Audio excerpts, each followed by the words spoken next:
मगर मैं उससे मोहब्बत नहीं करता हूँ। मेरी दुआएं तो हमेशा तुम्हारे साथ है बेटा। हाँ, वैसे वो हम सब का इतना ख्याल रखती है। ड्रामा सीरियल चाल के आने वाले एपिसोड में आप देखेंगे कि सिकंदर को तो अब पूरी तरह फंसाया जा रहा है।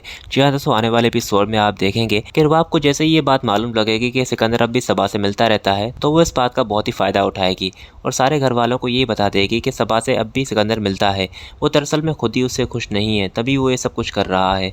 तो इस बात का जब इल्म बाकी घर वालों को लग जाएगा, यानी कि रुबाब के घर वालों को लग जाएगा, तो राहिल सिकंदर को कहेगा कि देखो सिकंदर, मैं जानता हूँ कि रुबाब का तुम्हारे साथ बिहेवियर बिल्कुल ठीक नहीं है, पर इसका ये मतलब नहीं है कि तुम उसे इग्नोर करके और सबा के साथ घूमो फिरो। इस पर सिकंदर कहेगा कि तुम जानते हो ये क्या बातें कर रहे हो, सबा से मिलना मेरा एक महज इत्तेफाक था और इस बात को रुबाब पहले से ही बहुत तमाशा बना चुकी है और मैं मजीद नहीं चाहता कि इस बात को और मजीद बढ़ाया जाए। और फिर सिकंदर भी जब जाएगा रुबाब के पास, तो रुबाब उसे बात नहीं कर रही होगी, तो सिकंदर उसे कहेगा कि बात सुनो मेरी, ये जो तुम चाल चल रही हो मैं सब जानता हूँ, तुम ये सब क्यों कर रही हो ये भी मैं जानता हूँ, ताकि सारा इल्ज़ाम मेरे ऊपर आ जाए कि मेरी वजह से ये रिश्ता ख़त्म हुआ है, जबकि हकीकत मैं जानता हूँ कि तुम ही नहीं रहना चाहती इस रिश्ते में, ताकि तुम उस लड़के के पास ले जाओ। तो यहाँ पर रुबाब तो हैरानी हो जाएगी कि सिकंदर को ये बात कैसे मालूम लगी। तो सिकंदर उसे कहेगा कि मुझे सब मालूम था, पर मैं तुम्हारी वजह से चुप। और फिर रुबाब की असलियत जब सारे घर वालों को मालूम लग जाएगी, तो रुबाब को उसके घर वाले कहेंगे कि शर्म आनी चाहिए, तुमने सिकंदर पर इल्ज़ाम लगाया।